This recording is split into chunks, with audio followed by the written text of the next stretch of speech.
Hey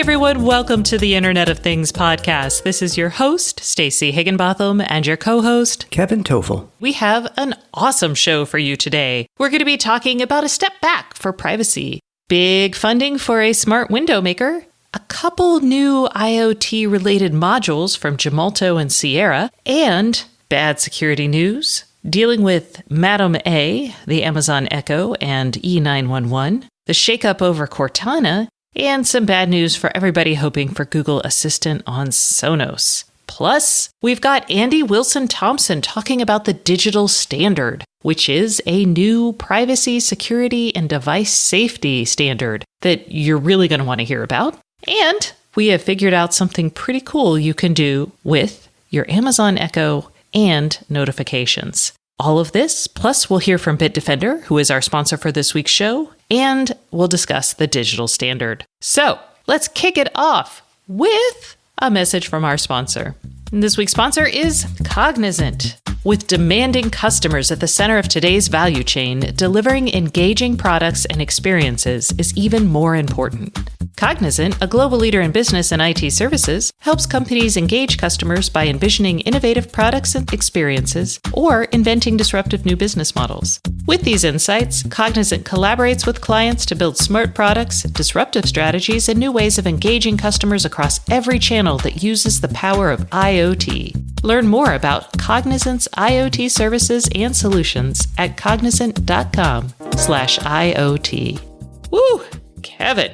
All right. I feel like this week was light on certain types of news, like cool connected products news, but we got a lot of big news relating to how the Internet of Things is evolving. First up is maybe a blow for privacy. So last year, the FTC came after D-Link and said, you are building products that are not actually secure. And D-Link was like, what? And the FTC was like, I am going to so fine you because you're talking about your devices being secure, but they have these hard-coded passwords. And this was all in the wake of the Mirai botnet and things getting infected and people realizing that a lot of their routers and other products, they weren't really designed very well. So D-Link was like, I'm not going to be made of an example here. And they fought back. And the district judge in this case basically said, I am sending this to court. Neither of you are going to get summary judgment. Summary judgment on a case is when the courts basically say, yeah, okay, this isn't even a case. You're in the wrong or you're in the right, whichever. And this is kind of interesting that it's happening in California. And I know this is a federal thing and California has a state law that was recently passed. We've talked about it on a number of shows. It's, as we've said many times, it doesn't have a lot of teeth. It doesn't have a ton of different IoT security aspects that we'd like to see, or the kinds that are in place or recommended in the UK that we've talked about prior as well. But yeah, these are all the things that we say IoT companies should be held accountable for, device makers, that is. So the FTC's problem is, hey, aside from the hard-coded passwords, you've had command injection vulnerabilities, you've got misplaced security keys, and even worse, plain text password storage in, basically available to access, and that's not good. So I'd like to see all that go away. I think you would too, and I hope that's where we are heading. I'm kind of disappointed there was a summary judgment because to me, it's like, yeah, these are all bad security practices that you should be held accountable for, especially if you're selling these products to consumers, number one. And number two, if you're telling consumers, yep, all of your data is secure with us. Yeah, in this case, this is a little weird because both parties actually asked for summary judgment. It seems like the FTC was kind of trying to walk back its arguments in a way here. Usually one party only asks for summary judgment. In that case, it would be logical for D-Link to be like, there is no case here. So it's a little weird that the FTC, which went after D-Link, was like, yeah, let's do a summary judgment here. And the judge was like, yeah, no, there's a lot of information that we need to go through a trial. So boom. I suspect D-Link wanted the summary judgment because they are surely not the only manufacturer in this space that has similar issues. And they didn't want to be the first. True. D-Link actually recently just got called out by Consumer Reports for not having great security associated with its products as well. So, maybe it's just feeling like a little bit of a punching bag at the moment. If you're a D-Link device owner, just so you're aware of the scope of what is in bounds here for this, it's the security response policy, which is obviously not a device, but that's just D-Link's practices. but also their router security and their IP camera user interface security. So if you're using D-Link routers or IP cameras, this is kind of in play for you. Yeah, and change your passwords. That's going to help. Oh, no, some of them are hard-coded. Never mind. Yeah, Dump your router. Get a different router. Do you think, depending on the case, and I'm sure that we're going to watch this one because it's kind of the first of its kind that I can think of. It is. Do you think this will push us forward for a national type bit of legislation with, again, more teeth than, say, what California has? And kudos to California. At least they have something. But nationwide, we don't have anything. Well, this was brought under the FTC deceptive trade practices. So the FTC has the ability to call companies out for being basically saying something that isn't true. So that's actually the authority under which the FTC brought it. And because D-Link's in California, that's why it's there. This isn't under the brand new California law, although, because that doesn't actually even go into effect until 2020. So there's a lot here. That is literally the only hammer that the FTC has to go after this right now.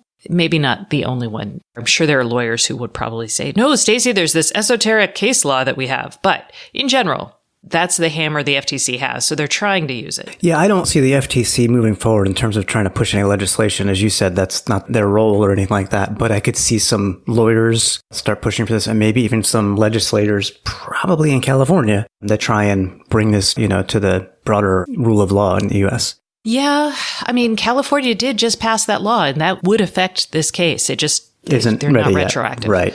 Yeah, so, well, I mean, it's passed. It just doesn't go into effect. So I think we'll see more here. This is, again, maybe we'll see more. The current FTC is a little different than the FTC that brought this. So I don't know. That's the danger of having your laws, kind of having agencies do all of the enforcement. But, that's what they've got. So moving right along on the scope, and we'll talk a little bit about good device security and privacy with our guests, so stay tuned for that, because that's basically what we're talking about. This is a voluntary rules, not federal, so a little different, but yay, we're getting there. We've got big money happening for a smart window glass manufacturer that's actually, it's over a decade old. It's called View. They just got $1.1 billion from the Saudi-backed SoftBank Vision Fund, which in its own way has some controversy associated with it. Let's just go with a big sigh there, and let's talk about the smart windows, because these are pretty cool. They've actually been used in DFW, Dallas-Fort Worth International Airport. They've been used in Overstock's headquarters. I remember when I was at Fortune, a colleague of mine wrote about them. These are basically two cool things about this. One, when the sunlight hits it, it can turn opaque with the push of a button. So you can, do gradations and like opacity on the window, which is neat. And two, they're using software associated with it to detect how people move around in the office and make the windows more transparent or less transparent based on both temperature, but also the needs of the people trying to work in the space. Yeah. And this $1.1 billion in funding actually follows $800 million that View had already raised from folks like Corning, which makes sense, Corning Glass, Madrone Capital Partners, TIAA Investments, and the New Zealand Sovereign Wealth Fund. So they've got nearly $2 billion raised here. It is technology that's been around for a while. It's kind of cool because there's like metal oxide films in between the panes of glass. And you said, it's a press of a button. And technically you're right. But if you remember at CES last year, we saw a very similar product from Halio, which is smart tinting glass. And it took about, 3 minutes for it to go from fully transparent to fully dark. So it's not like an instant thing. I don't want people to get the wrong idea. But it is very cool. And aside from the fact that if you have this in your business, your employees might be happier, they might not be blinded as much, getting less UV light, etc. You can save up to 20% on your HVAC bills, which is huge when you outfit an entire massive building with them. But they also cost 4 times as much as regular glass. Yes, I've seen twice as much to 4 times as much. So I think it probably depends maybe on volume, and I don't know. But I would love this. I actually have these massive westward facing windows, and had this been an option for me in the residential space, I would have totally gone for it. But this is, for now, commercial. So, yay, View. And they're going to use the money to expand, blah, blah, blah, blah, blah. Okay. Sell more windows. Let's talk about modules. Oh my gosh. So we've got 2 little bits of module news for y'all out there in the world of, connected IoT devices. Gemalto has built a highly efficient secure NB-IoT platform. Gemalto is one of the companies that makes SIM cards and does all kinds of crazy security in your credit cards. And their new NB-IoT SIM platform is basically the super low power, but is it eSIM or SIM capabilities? Yeah, it's eSIM. So there's no physical SIM in these. Gemalto uses eSIM technology. Got it. And that makes sense because you don't want to you want to have the flexibility to kind of transfer these around. And the security. I mean, you don't want to be swapping SIM card, like putting my phone SIM card in some wireless module and taking over control of a device. Oh, you're right. Look at you. Mm-hmm. Okay. And I have never done that. I said that very quickly and I don't want people thinking I did it before. Kevin's like, I am an expert hacker. Theoretically, I could have done that. That's what I'm saying. One could do that. So in this case, we're looking at this again, these are going to be for low powered sensors that don't need to send a lot of data. NB-IoT is super tiny. There's not even a megabyte of data that you can carry there. Just to put it in perspective, the downlink is 27 kilobits per second and the uplink is 63 kilobits per second. So little bitty bits of data. So yes, this is designed for temperature, maybe sending a location every now and again, but we don't know how much this costs. And that's a big issue here. Again, this is going to be because NB-IoT modules are usually more expensive because they're cellular, and we don't know what the cellular plan affiliated with this would be. But the emphasis on security makes sense because this would be good for like tracking some high value device or product or temperature or anything associated with like that. And you would want that to be secure. So go Gemalto. These are small too. I mean, you think of wireless modules, you might think it's a large bit of silicon, but it's not. It's 27 by 18 millimeters and just 3 millimeters thin. So this would go inside some type of device. Yes. All right. And Sierra Wireless, they actually have NB-IoT modules out there too. But now they are announcing the first LTE advanced module for the CBRS space. And if you guys are like, what? Breaker 19. Exactly. This is the Citizens Broadband Radio Service. And we haven't talked a lot about this because it's not, yes, it will be in connected devices. What this is this is for the 3.5 gigahertz band. And the FCC basically just approved this for various LTE networks. What's interesting is these networks don't actually have to be operated by a carrier. They could be operated by a private company. So what we're seeing, one of the use cases that we've seen, and we've seen like the NFL came out in support of this, is the idea that a stadium might set up their own private LTE network to do any sort of data inside the stadium. So, connected concessions, connected, player stat jerseys. Buy your jersey here. We'll deliver to your seat. Yeah, all kinds of, there's some creative stuff happening there. So this is the first module for this. It was FCC approved. So yay, this is a big deal in the sense that this is going to enable this. It's the underpinnings of this new type of technology being rolled out.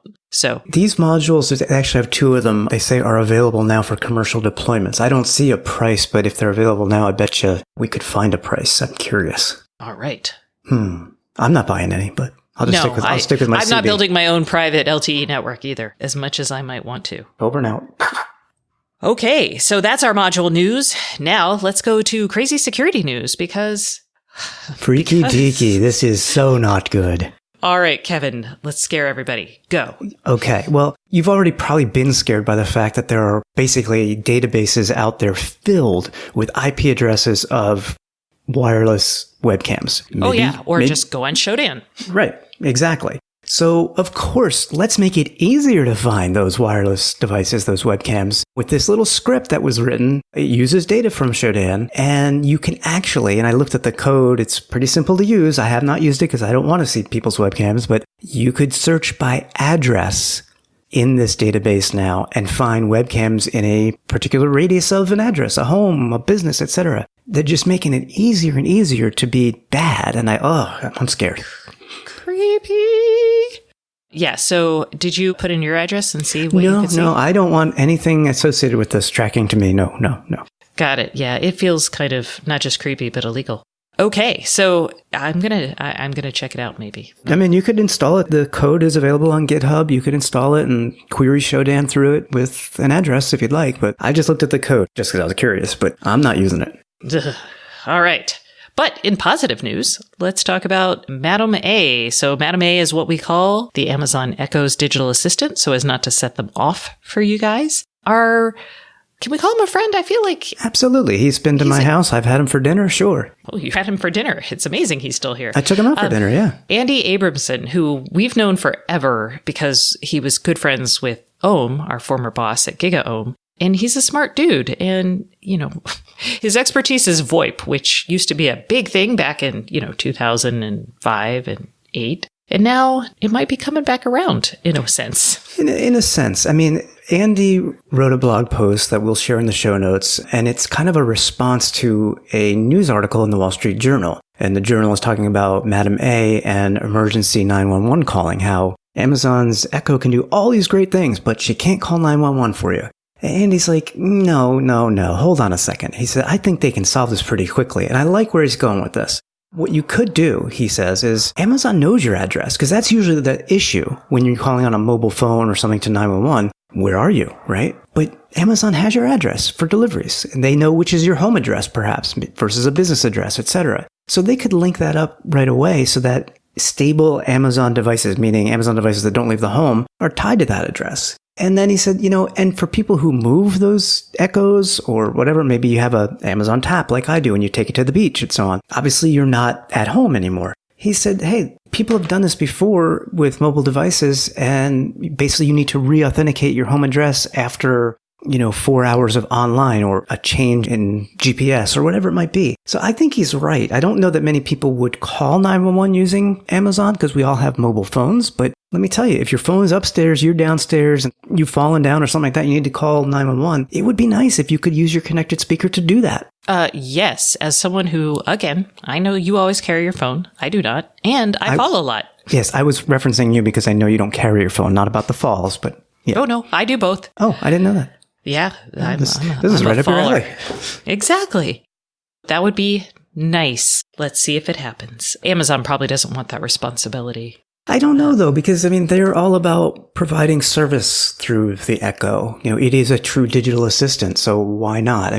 As long as the customer has previously set up an address or linked an address, they could allow the call. And if you haven't, then they just don't allow the call on the Echo. That way they're in the clear. Good point. Okay. So, in other voice assistant news, Microsoft's Cortana boss, Javier Soltero, is leaving. And this is really unfortunate because after seeing Javier speak about Cortana's integration with the Amazon Echo and kind of how it could work in with smart offices, I wanted to have him come on the show and talk to us about this. But that's not happening. That's not going to happen. And the reason is Microsoft is bringing its Cortana research project into its coming out of the AI effort, basically, and going into its experiences and devices group. I don't know. I don't know either. Microsoft, as well as many other similar companies, shuffle every so often. They shuffle the organization. I would have been curious to hear his experience. It's a shame he's not coming on the show, only because, and nothing against him, I've never met him or anything like that. I'm not sure how he got to be in charge of Cortana. Microsoft bought a startup, a Comply. Right. It's a mobile mail startup in 2014. It was a Comply. And then he was part of Outlook Mobile and then all of Outlook and then head of Office. But then Cortana. I've talked to Javier. He's a very, we actually talked to him a bunch at GigaOhm, and he's a very smart, forward-looking person. So I can see, and he's very good at thinking about business software and how to make that more user-friendly. So if you think about Cortana as being a business digital assistant, then it makes a lot of sense. Gotcha. And I wasn't saying, he shouldn't have been in charge. I was trying to understand the path. But you just explained it. So now it makes sense. Right. So instead of Outlook or Outlook Mobile or Office as the business application or service, he took that mindset to Cortana and used the Cortana service in that regard. So that is the Cortana shakeup, as it were. I still am a little weirded out by the idea of going into an office and switching my digital assistant, but we'll see how this works. We're not there yet. I think we're probably 4 or 5 years away from some sort of seamless strategy on who we talk to and who helps us in different aspects of our lives and where we even go to do that. So we might, instead of having Cortana in the office, we might have like a bring your own assistant, kind of like we had your bring your own device policy. And that would be kind of a wacky, kind of crazy world, right, Kevin? It would. I don't think we'll go that route. As systems and networks are getting locked down for good reason, personal devices are typically allowed in if you let the organization manage them. Yes, that's true. I did hate that. I had a separate Fortune phone that I literally never used, but they wanted me to have. It was... Yeah. And there's also a whole nother aspect, and that's the logistics of how an office is set up today and in the future. If you've got an open office area where no cubes and whatnot, do you want to hear people talking to, thin air all the time? I'm not sure how that's going to work in an open office environment or even, just any office, because... I imagine it'd be more like a headphone situation, which, having been in open newsrooms all my life, you very quickly get used to people talking on the phone and you just ignore them while you're talking to other people on the phone. And True. Talking to your assistant we've talked about these before, but we're seeing a lot of Madam A powered earbuds, for example. So maybe, yeah. It's all going to be like her. It's all going to be in her ear. Yeah. All right. Let's talk about Google Assistant since we're on the assistant topic. So bad news. Bad news for you, Kevin. I know. No Google Assistant on Sonos this year. They said it's going to be next year. Sigh. Well, we were getting close to the end of the year when they had said it would happen, and I don't know if they've run into technical issues or what, but you're right, they have announced this. The good news is, and it's just 2019, we don't know when it's coming. The good news is, if you're interested, and I am, so I'll probably click this link, you can sign up to be considered for a private beta of Google Assistant on Sonos. However, it's pretty tough commitment. They want you to commit to at least 14 hours of listening a week, which is fine. I listen to music all the time. Use 10 voice commands daily and respond to surveys. Yes, you get homework within 72 hours. So if you're willing to do that and you get through the screening process, they will let you in the private beta to test this. Holy cow. I use digital assistants all the time, but I don't know if I use 10 times a day. I do, for a lot of music playback and pausing and volume and whatnot, and occasionally weather and things like that. So, heck, I use the Vector to check weather like 5 times a day, so the robot. Vector, what's the weather? Does he tell you? He's slower, but yes, he tells me. He puts the temperature on his screen, and then if there are clouds or rain, they show up over his eyes, and it rains, and his eyes get sad, and he shakes it all off, and the clouds go away. Oh my God. That's why I do it, because adorable. because that's why. Yeah. This is not on our show notes, but I just remembered, only because it's very related. Google Assistant is available on Chromebook devices. Oh. But it uses, basically you have to enable the Google Play Store, so Android apps. And a lot of people don't want to do that. They just want their Chromebook to be a Chromebook, just Chrome OS. That's all I want. So what Google is doing, it's now available in a dev version of Chrome OS. They have a native Google Assistant coming to all Chromebooks that don't require the Play Store and the Google app and all that. So that's coming for people who want the Google Assistant but don't want to have to use like Android apps on their Chromebook. Oh, that is super cool. It is. It is. All of my Chromebooks actually have a dedicated Google Assistant button on the keyboard. Very cool. I never use it. Oh. I talk to Vector. Oh, that's right. You have cuteness. I'm going to throw out a random device just because why not? This is what we do on the show, throw out random devices. This is a new smart plug from a company called Current, Currant, if you were trying to spell that. They have a Bluetooth smart outlet and a Wi-Fi smart outlet. The Bluetooth outlet is 50. The Wi-Fi is 60. What it does is it measures your energy consumption at that outlet and tries to use AI to optimize energy savings from that outlet. Interesting. So it sounds like a more modern version of the Wemo Insight switch that I've been using for probably 3 or 4 years. The funny thing is, I never look at the energy output on that. Do you know why? No, why?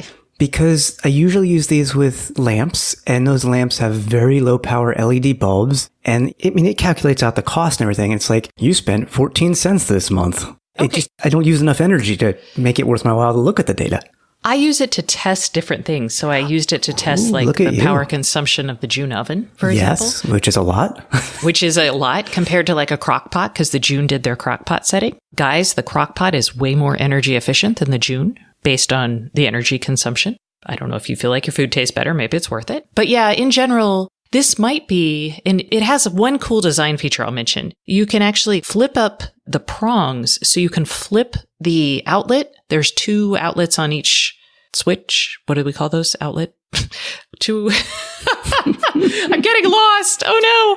But you can flip it. So you can flip the outlet to fit more plugs, if that makes sense. Yes, that makes sense. You should probably just go look at it because that was a terrible explanation. But you could see it being used for something like, the set-top boxes. If you didn't want it to always be on, you wanted to prioritize energy savings. It could be like, at 5 o'clock, she usually turns on the television. So maybe at 4:50, it starts turning that set-top box on and goes through the boot up process. So it's ready for you. Or maybe after 3 hours of TV, I shut it off on the kids.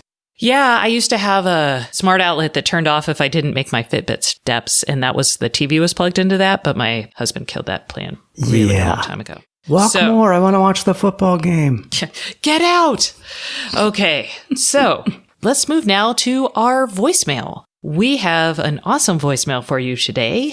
This is from the IoT Podcast Listener Hotline, which is brought to you by Schlage. They have a variety of stylish and secure electronic locks to choose from, so you can have smarter homes that start with Schlage. Learn more at schlage.com/IoT and enter to win a new Schlage Sense Smart Lock. You get an option. You could have a HomeKit one. You could have your other options out there. There's also a Wi-Fi Smart Bridge. And to do that, you just need to call us and leave your own voicemail question. 512-623-7424 is the number to call to ask us a question. This week's voicemail is from Keith. Hi, Kevin and Stacy. This is Keith from Louisville. I am wondering if there's a way for the Madam A to tell me that something is going on from an external source. For instance, if the cameras pick up a person in the backyard, could she alert me inside the house by saying someone's in the backyard or the camera is seeing something, as opposed to me having to have the phone in my hand constantly? Thank you so much. Enjoy your show and hope you folks are having a good week. Bye-bye. Okay, Keith, Kevin and I spent an hour trying to figure this out, and it was an hour well spent, I think, Kevin, right? It was a lot of fun. I'm so glad we did, because our initial thought to this was like, nope, can't be done. And then we stumbled on to a skill called Notify Me, an Amazon Madam A skill. It does require some configuration on your part. You don't need to be a programmer, but it would certainly help if you were. However, if you can get through it, and Stacy, I would say you're not a programmer, but you're smart and you got through it, right? Oh, I totally got through it. And I feel so excited that I did. So to enable this, you're going to go to the skills in your Madam A, and you do have to have a Madam A. We'll see if we can find something for Google on this, I guess. You'll enable Notify Me. It'll send you an email with a very long bit of code. So once you enable Notify Me and get your access code, which is something that allows the skill to tie your Amazon email to your Echo devices, you will then go to If This Then That. You can actually use this with a couple of other services such as ISY, Indigo, HomeSeer, and Tasker, but we got it working with If This Then That, so that's kind of all we're going to talk about here. You can try it on your own with the other services. Basically, though, if you want to have any type of trigger event from a device that you have, and that device is supported through If This Then That, and we tested this with just an email as a test, also with a Wisecam, also with a smart light switch. When something happens to that trigger device, If This Then That will then send a notification to your Amazon Echo. It doesn't just speak it aloud like any other notifications. You may get a notification light on your Echo once the notification comes in, and you will have to say, hey, read my notifications. But we did this, and you can customize even the notification message, rather. And Stacy, you got the Wisecam to say, hey, I saw something on the backdoor Wisecam or whatever. Yes. Yeah, I had it say, I saw something. And then I realized that I should totally, if I was going to do this on a bunch of things, I should have it label, I saw something on downstairs Wise. So, and that's easy to do. You can customize the notification text yourself very easily. The basic notification is just hello world. It's kind of like pre-filled, which is a programmer thing to say, hey, this works. Just change hello world to whatever it is you want to hear from your Echo. And once we went through the discovery process, it actually worked really well and is awesome. So I am going to go play some more with that just for fun. The latency on this was really quick. It took like 2 or 3 seconds before it sent the notification. And yeah, it was kind of fun. So. Keep in mind, though, that there is a restriction, and it's an API restriction on Amazon's part. You cannot get or send 5 more than 5 notifications within a 5-minute period. So you don't want to use this, say, for like a door that's people are constantly going in and out of. For example, the door is open, the door is closed, et cetera, et cetera. Because after 5, within 5 minutes, it'll cease to work until the next 5-minute increment. And it is proactive, or you have to be proactive about getting your notifications. This isn't just going to shout, this happened over your echoes. So yeah, I'm not a true fan of the way that Amazon does notifications because, first of all, my Amazon Tap and my Sonos devices with Madam A enabled aren't beeping or lighting up to show me or tell me I've had a notification. My regular original Amazon Echo does. And at that time, I say, oh, I have a notification. So I'll say, Madam A, read my notification. I'm not getting that bit here on these devices. Bummer. That's okay. All right. So have fun with that, you guys. And stay tuned for a message from our sponsor and for Andy Wilson-Thompson, who is from the Open Technology Institute, who is going to be talking about the digital standard, which is a brand new way to think about privacy, security, data transparency, and even talk about things as crazy as business models for connected devices. So you're going to enjoy that conversation if you're a user, a manufacturer, or just somebody interested in security and IoT. Stay tuned.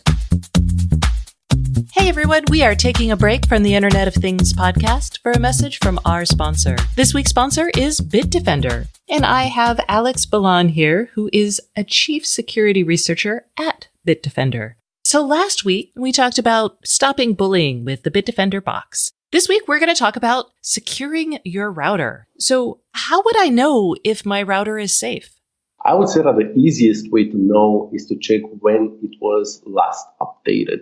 And I'm sorry to say that, but most people that I know don't really have any clue on how to update their routers, let alone actually do the thing. Let me put it like this. Inherently, everything has a vulnerability identified at some point in its lifetime. What's most important is how that vulnerability is identified, first of all, addressed, patched, and then that patch pushed as an update to the people using the device. There's no tool, no object, no software, no appliance that has software in this world that doesn't go through this process at some point in their life. So a lot of us have antivirus apps protecting our computer, maybe even on our phones. But how do we protect against the threats that my router may face? Well, unfortunately, you cannot install a security solution or a software or antivirus on your router. So this is why solutions like Bitdefender Box came into play. When we identified that pieces of equipment like routers or smart cameras may be used as an attack vector for hackers, we knew that we had to develop a solution for that as well. So a solution like Bitdefender Box, maybe ours or somebody else's, will be present in each person's home at some point in the very near future. So do all router manufacturers take security into account? Well, the answer to that is no, unfortunately. Some of them do. I mean, we've seen routers that do automatic updates each night, for example, and that's a great approach. Whenever we see that, we say, okay, that's a safe router. We may not even have to bother with it. What we can do for that router is take some load off, even though hackers are unsuccessful trying to exploit it. We can prevent the attacks from even being attempted. But unfortunately, most of the equipment that we see either have very weak passwords, or we see something worse than that, being outdated. We see them being hijacked by hackers by the hundreds of thousands on a daily basis. Oof, I do not want my router hijacked. Can I do something to protect my router? Other than making sure that it's fully updated at the latest firmware version, you can get an equipment like Bitdefender Box, or why not Bitdefender Box, put it in front of your router, between your router and the internet, and then Box will take care of your router and the other pieces of equipment that you have in your house. Excellent. So where can our listeners go to find out more about Bitdefender? On bitdefender.com/box.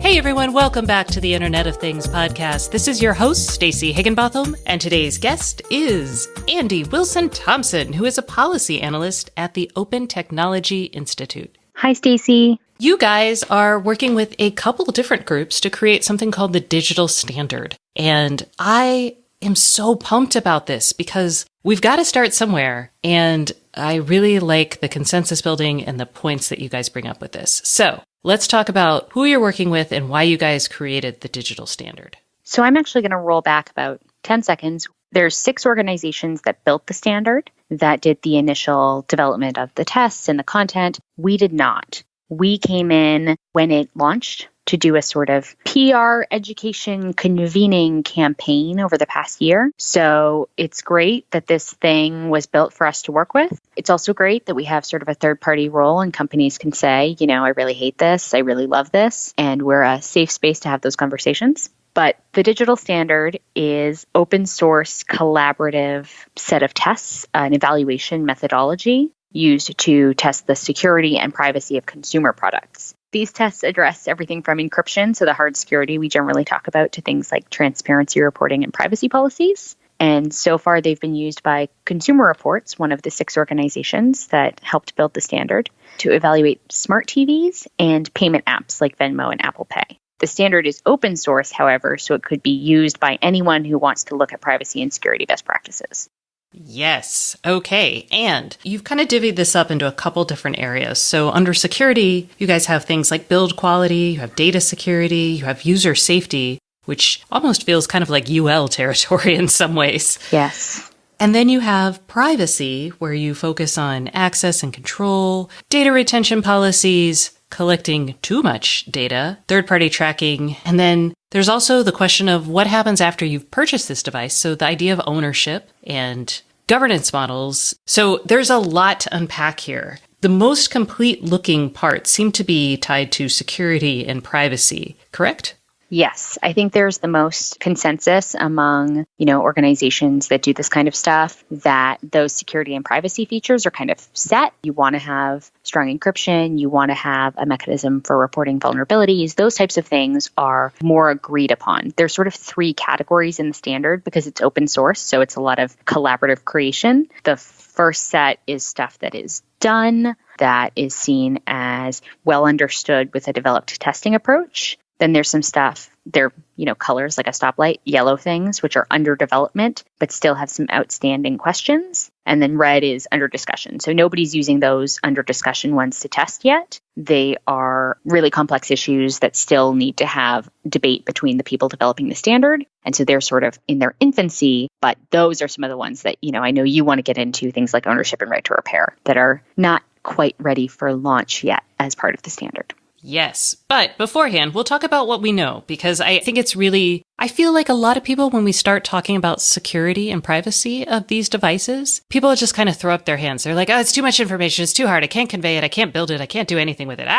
So let's help those people relax. You've got a section on the best build practices. And what is some of the things that encompasses? The best build practices under the standard sort of talk about industry best practices for security. So when the software or product in general was developed, the industry's best practices were considered. So things like safety features, not using unsafe functions or code libraries. It's not too complex. That one is generally agreed upon, but it's sort of thinking like, when you create this product, did you do the best thing possible? Did you consider privacy and security as a build-in, or is this something you're doing after? And so companies that sort of say when they're creating their product, this is something really important to us and we want to adhere to best practices, that's sort of an A+ from us. Broadly, so when we start moving to data security and your authentication that used to be passwords, a lot of these are really, we talk about these on the show all the time, changing default passwords, making sure people have really good passwords and encouraging them to make them. I like the idea of multi-factor authentication is another big deal. I wish I could see that in actually more connected home devices. Are there other things you want to call out in the security section that are kind of relevant or probably worth mentioning or new?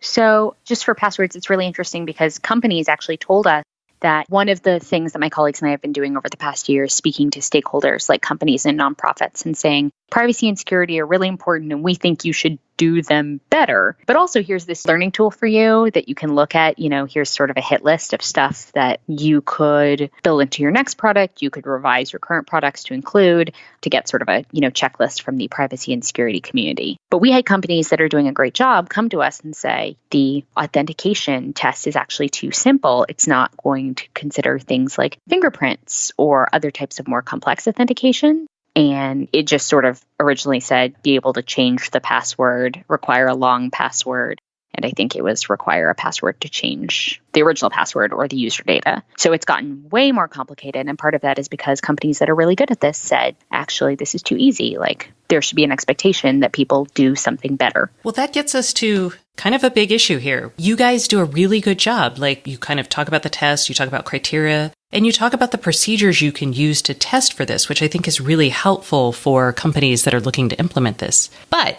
I was just speaking to a group about IoT device security, and I was talking about, look for encryption and things like this. And someone raised their hand and they're like, what is encryption? And I was like, of course, this is a normal human being. They don't know what encryption is. So you could do all of this on the back end, but to communicate with the buyers of this stuff, how do we bridge that gap? Because I don't think it's fair to require people to understand encryption. I mean, I told her she was willing to understand it, but it does feel like a pretty big leap to ask someone who's shopping at Best Buy for like a cool light bulb that you can turn on with your voice. So, I mean, everyone who works on this has spent a long time trying to draw cool diagrams of what encryption means or coming up with, analogies for the public to say, this is what encryption means and why you should ask for it, especially in the Google-Apple conflict with Congress about encryption default.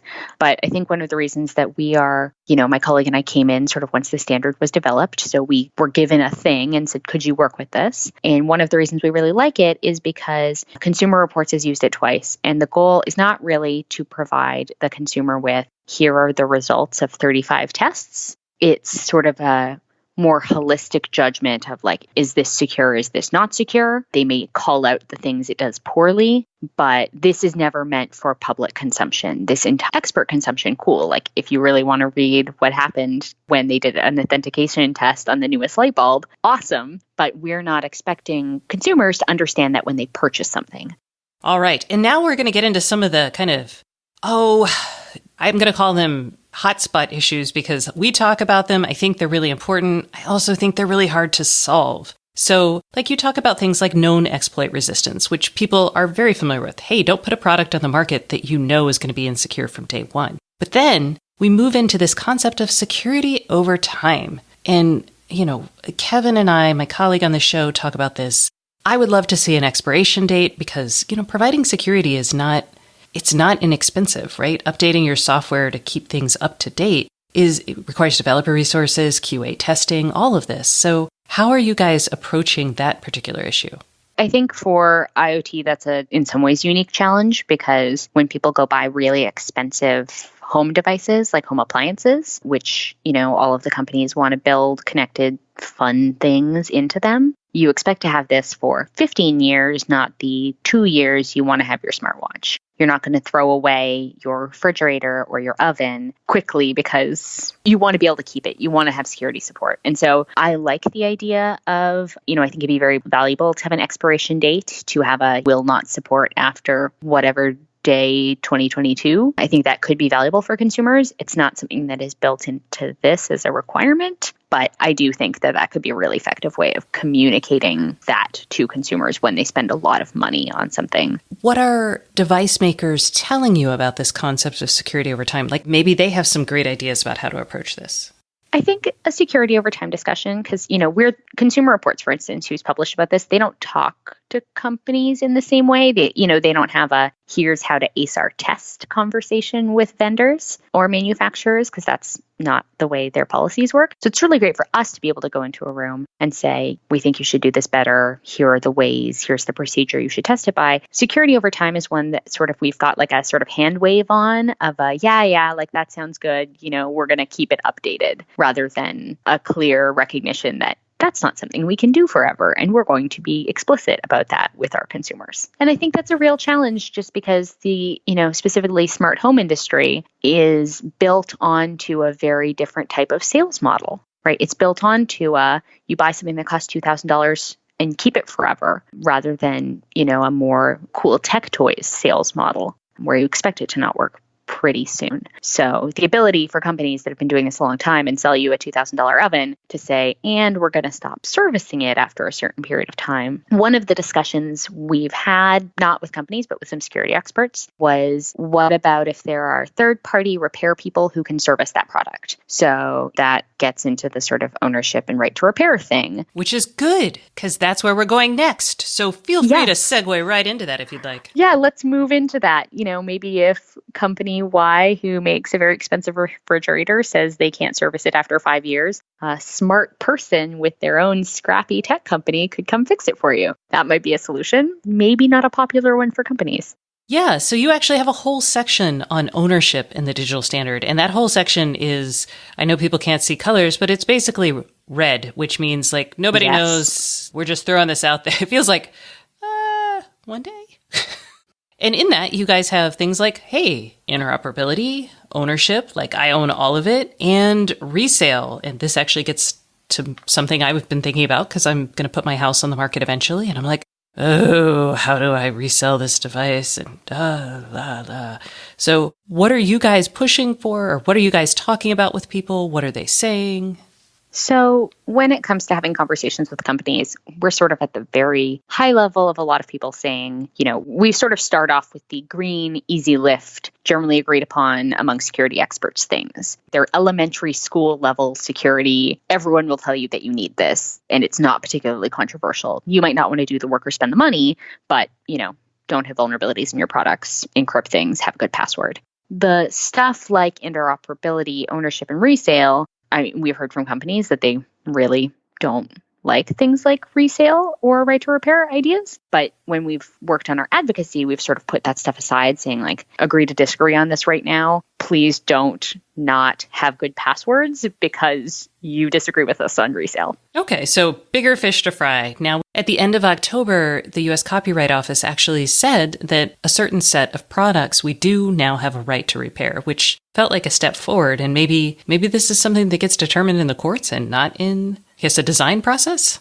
That's part of, because OTI is DC based, and so we do work a lot with Congress and with regulators and things that's, on all of our policies. And so places like the Copyright Office, places like the FTC are interesting touch points for, what role do they play in making security better? There's a ton of value in the stuff that they could do. And maybe it is the courts, maybe it is regulators that are going to be the big finger on the button saying, like, you're not allowed to do these bad security practices anymore. You need to support your customers better when it comes to things like ownership. And I'm not quite sure, obviously. The people who advocate, the security advocacy community, can say this is really important, but maybe it takes FTC penalties or, legal challenge to really force companies to do that.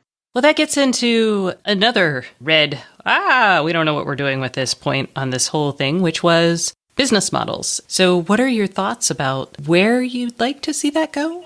So when it comes to the digital standard, when you sort of talk about the things about governance, the things about privacy policies, a lot of it is not so much about the policy. It's about making that really clear to consumers what the policy is. So, so far the business model test is nowhere. It's listed as a placeholder in there saying there's going to be something about it. It's really important. But actually the important part there is that they make clear to customers whether they make their money through advertising or they make their money through subscriptions. Basically, when you buy something, companies should be transparent about, are they making money through your reselling your data?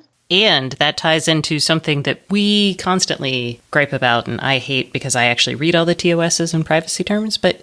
Do you really? Yes, it's really a lot of fun. But is there anything in here, because I don't want to say I didn't see it, but maybe I missed it, because there is a lot here, about how we should present these kind of terms, and because there's a lot about terms of service and enforcement of them. Is there anything about like how to make that intelligible without forcing people to read these agreements, which are, oh my gosh, you guys, really, really eye-straining? Looking at this, I really appreciate the focus on terms of service and privacy policy. The things that the digital standard actually sort of asks you for are that they are presented in an understandable manner, which isn't super clear. That's pretty subjective. But, very clear things. They should be in languages most commonly spoken by the company's users, and that the company clearly discloses which policies apply to the thing you just bought, and that consumers can find them easily. So there isn't a huge focus on what the terms of service should look like, but that it should be clear and available. And, if someone wants to read them, it's not 16 tabs in legalese in Chinese in a place where people are scrolling through on my oven or the on your 5-inch oven. Oh. the 5-inch screen that comes on my oven. I actually can go to the website to do it. Okay. And so along these lines, I'm just going to throw out some wish lists I have for connected devices and see how plausible or where you think we might get on some of these. So one is a lot of these terms of service and privacy policies, we actually see when we download the app as we're installing the device, which feels like a really big missed opportunity because then I'm like, oh, crap, this device is not secure enough. It doesn't follow all my, I don't want to give them this kind of permission. Then I have to take it back. I might be subject to a restocking fee. Are there protections in place or things that we should be advocating for there? On my separate personal opinion, one of the great things about the standard is if you have concerns about that or you have ideas, it's still under development. It's open source. It's on GitHub. So regular people can actually make suggestions for some components of it. But personally, yes, I do think it'd be really great if people could read the terms of service earlier and if people were encouraged to, accept terms of service maybe once they put something in their cart online. But I think, we still face the problem of someone buying something and wanting to use the fun new features and going click, click, click through whatever's between them and the fun new features. That is true. I think it's a social adjustment of reading terms of service as much as a design. Yes, but I was thinking about, with the GM story a few weeks back, I was looking at that and I'm like, hey, what if I bought my car? I wanted to turn on Wi-Fi because that's a pretty useful feature to have in a car. And then I'm like, oh, wait, I'm giving them access to all this crazy data. And maybe they did say that they were going to sell it to third parties. And I was like, ooh, that's awful. It's not like I can bring that car back and get the same amount for it. Definitely not. So those are the kind of things where I'm like, would I sue over that? Maybe. Should I have to? Possibly. I mean, one of the reasons that I think a consumer-facing standard is really important, people already read things like consumer reports when they want to buy a car. And if expectations about the terms of service are sort of included in the way Consumer Reports evaluates a car, then in the article, it may tell you, hey, if you buy this car, it could require you to give over this information. It could require you to sign off on a terms of service you may find questionable. And so, a third party is evaluating that and informing customers about it at the same time as informing them about the annoying turn signal flippy thing. So it's part of the overall package of making a recommendation, which would be great, maybe. Yeah, no, so I'll tell you guys as my audience, I am looking at this and I'm thinking, hey, as a reporter, a lot of these things I do, or I at least ask about. Sometimes no one knows. And that's kind of where we are at this moment in the market. But I would love to see more reporters asking people about this so it can be incorporated into their reviews. Reporters are this is sort of a carrot and a stick and a bonus, but I think the goal is, anyone who wants to think more deeply about this, any company can do it, any advocacy organization can do it. And I mean, it'd be great if on a major data breach of some IoT device, someone says, a journalist says, or an advocate says, hey, maybe if they'd adhered to something like the digital standard, this wouldn't have happened, right? And so normalizing best practices could be a useful tool in moving the industry as a whole. We'll get there. So if you guys want to find this, it's at www.thedigitalstandard.org. And I encourage y'all to look at it. You can download aspects of it on GitHub. So yay.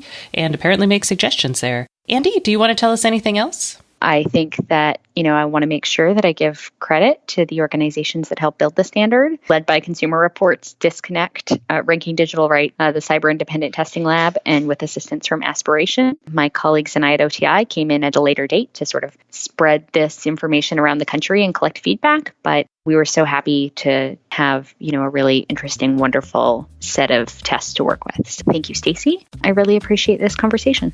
Yeah, thanks so much for coming on the show this week, Andy. That's it for this week. Thanks so much for listening. And remember, if you'd like more IoT news, sign up for my newsletter at staceyoniot.com. We'll see you next week.